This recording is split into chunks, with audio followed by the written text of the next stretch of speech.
Ngayon nga pala yung first day namin dito sa Taiwan at ililibot kami ni Kamangyan Taiwan Tour sa may Old Street. Based sa na-experience namin sa biyahe na to mga mare ay talagang solid dahil bukod sa may wifi na yung sasakyan ay talaga namang na-enjoy din namin ang pagkanta. Kaya naman sa mga magpupunta ng Taiwan at naghahanap kayo ng tour guide ay isasuggest ko lang sa inyo eto si Kamangyan Taiwan Tour. Bukod sa hindi na kayo mapapagastos ng malaki ay nai-enjoy nyo pa ang bawat mga sandali. Basta mag-message ka lang sa kanya mga social media account, siya na ang bahala mag-asikaso sa'yo.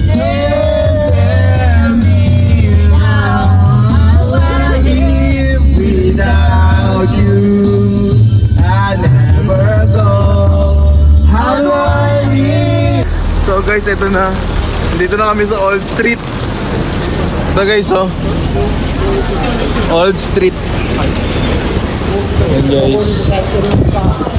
So, very many people like this. Ayan guys, tignan nyo mga pagkain dito. Bali dito nga pala namin titikman yung beef noodles mga mare. Nasa bungad lang to. Kaya naman pagpupunta kayo ng Old Street ay madali nyo lang tong makikita. Ma'am, 1 order beef noodles. Noodles guys, ayun, sinalang no. Sheesh. So guys, ito yung mga beef. And then this one is soup. Guys, niluluto na guys. Yun oh. Grabe oh. Sheesh. Tapos lalagyan ng beef. Super sarap yan. Sarap to boss? Yeah, sarap. Tapos lalagyan ng onion leeks. Onion leeks. Ayun. Wow. Ma'am, this is my payment.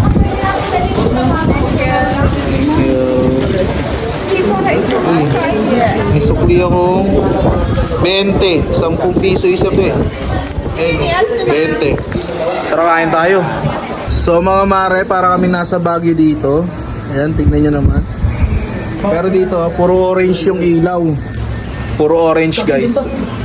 So mga mare, ito na nga pala yung beef noodles dito sa Taiwan. So mga mare, 180 pesos to. Sa Pilipinas, times 2 mo lang, 360. 360. Ayan. So guys, tignan nyo naman yung noodles oh. Wow! Grabe. Tapos ang lalaki ng beef nila guys oh. Yun oh.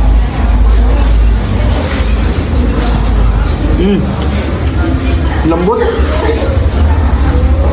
Noodles.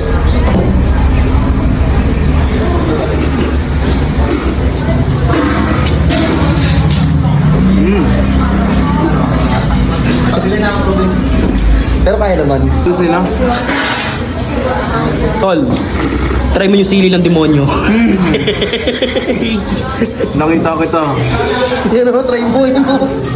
Pero sige, request mo eh. Towel dito. Konti lang. Natin sabaw. Yun o.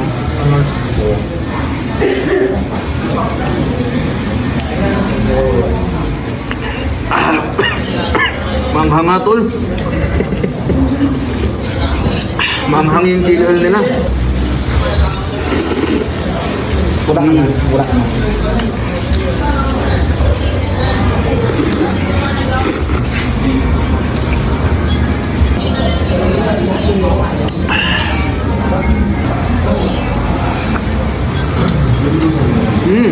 Kakaiba yung beef noodles kapag ka sa Taiwan nyo kinain. Sarap. Ano? Ano kakaiba ninyo? May buhok Sa mga hindi po, sa mga basher ko dyan guys. Basher. Mga basher ko dyan, wala po talaga akong pakialam sa kanila. Madam Charlotte, ano masasabi mo sa mga basher mo? Sa mga basher mo? Yung mga ganyan tao, hindi ko pinapansin yan. Ganon? Hindi ko naman pagkakakitaan yan. Grabe guys, sobrang sarap oh.